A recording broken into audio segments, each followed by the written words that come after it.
Hello, welcome. This is our first part of a four-part lecture on the Renaissance. So this is Unit 5 for those of you in Art Appreciation. We're starting Unit 5, and in Unit 5 we will be discussing the Renaissance as well as painting. Painting will be our primary art medium that we talk about. In terms of issues of design or principles and elements, we're going to be talking about balance, visual weight and symmetries, and we'll also be talking about color as a design element. And lastly, the final lecture in class will be on the piety impulse, discussing the relationship between art and religion. But today we're going to be talking about the Renaissance. And like I said, this will be probably four parts, each one about 6 to 7 minutes, although this first one might be a little bit longer since I'm going to try to cover the whole structure overall to begin with. So let's start with some of the basics. When was the Renaissance? The Renaissance was in Europe 1300 to about 1550. So it's a period right after the late Gothic.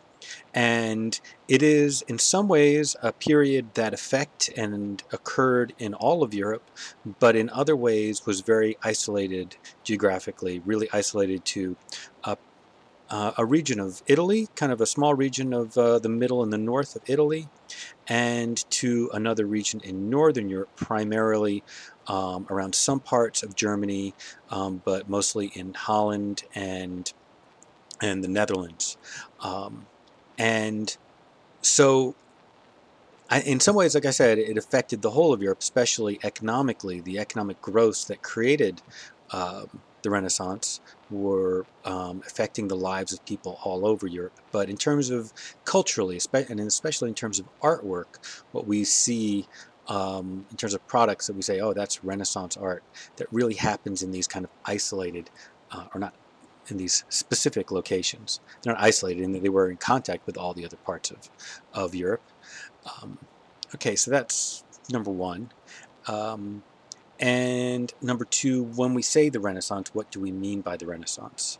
And that's kind of a tricky question because the name itself means a rebirth.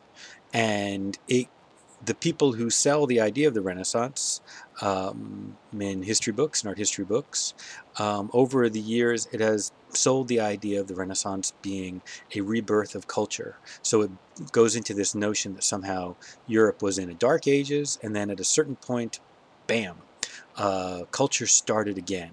And many people of that time and of the Baroque time really saw it that way, saw it as there was the classical period into the Roman Empire, and that was a period of high culture and of learning and great art and great literature. And then there was pretty much a period of darkness, of nothing, of almost no cultural activity.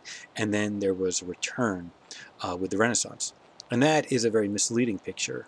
I think, as we'll see through these lectures, the Renaissance was really, in many ways, a product of the late Gothic. It comes out of all the developments that were happening in Europe, starting with the Romanesque, the ever-increasing contacts between different peoples in Europe, the ever-increasing amounts of economic activity, and then the ever-increasing amounts of economic activity between Europe and other parts of the world. All of these things are part of that development called the Renaissance. So the Renaissance is both very real and in some ways overblown.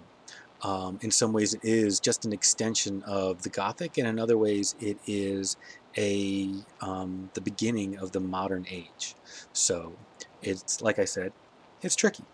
Um, and when we're talking about the Renaissance, so we talked about when it happened and where, and we also need to talk about why. Why did it happen? Um, and, there are various reasons. This is kind of a similar question that we faced when we were looking at the classical period in Greece, especially the Periclean age. Why did that explosion of culture happen? Explosion of artworks and of works of literature? And in some ways, you could say it happened for economic reasons. These particular cities and regions in Europe were well placed to be part of a growing trade. between Europe and the Islamic world and the Byzantine world, and then also through those even to further parts of the world. And so these parts of Italy and in Flanders, Belgium and Holland, they were right in the middle of these lines of trade. So growth of economy was a major part of it. And both of these places was a strong growth in the middle class, in wealth among people who were, merchants and traders, people who were not nobility. Um, Another explanation could be the cultural explanation. Especially in Italy, we see a culture of competition and of trying to surpass each other. This form of competition between the different city-states of Italy.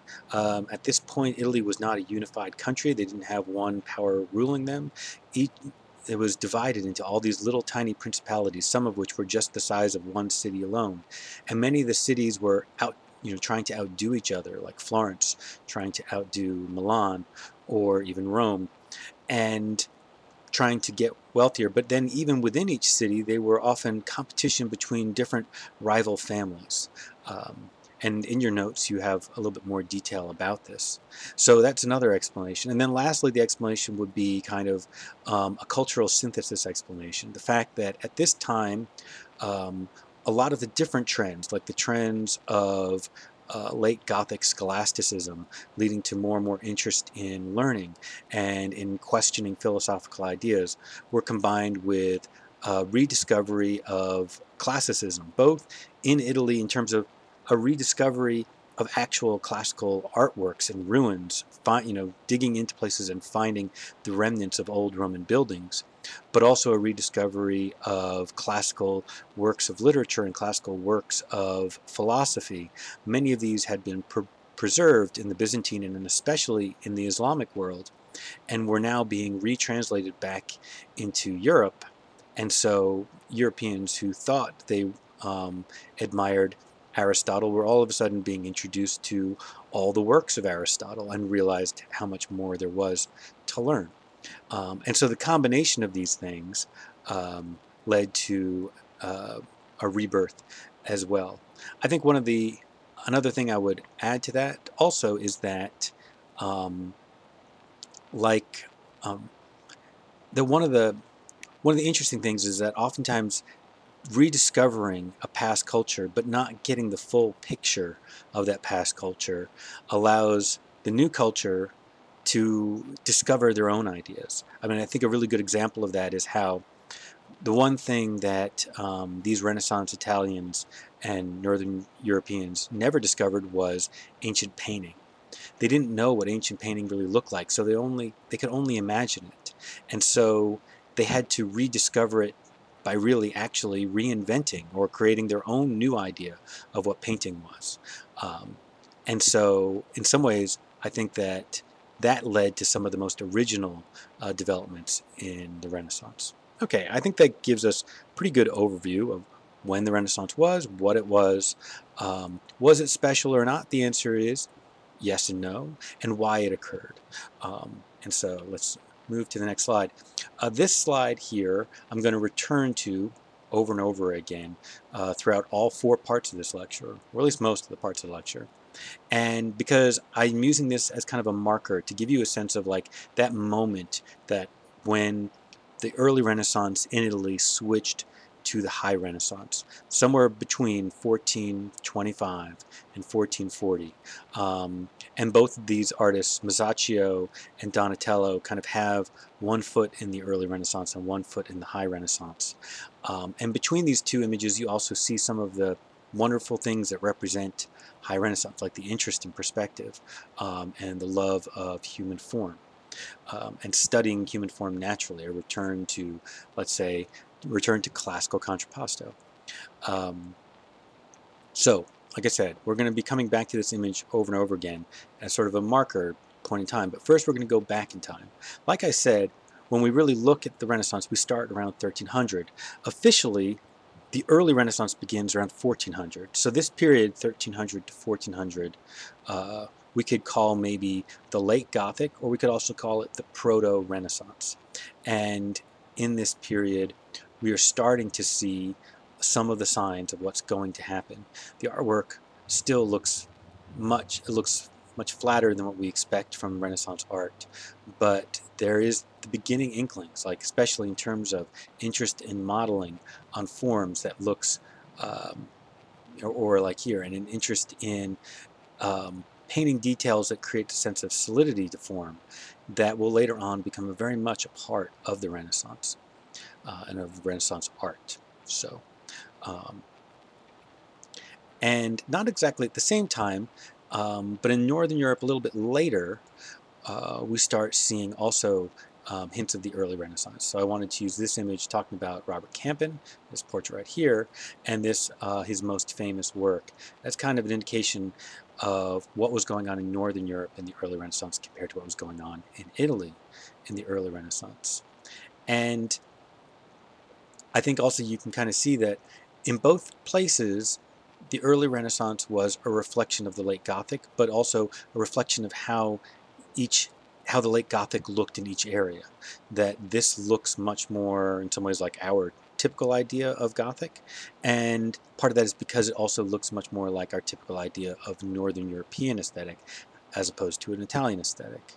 All right, whoop, and next slide. And so the Robert Campin slides lead directly into talking about Jan van Eyck. And when we discuss painting, especially when we talk about painting in the part 2 section, where we're going to talk about the invention of oil painting, we'll return to these very images to talk about his really important place. But just to say for now, that Van Eyck was very important as this transition part in the Northern European Renaissance, but also because what he achieved with painting, specifically making this transition from tempera paint to oil paint, and being part of this kind of Northern European idea of inventing oil painting, that was then uh,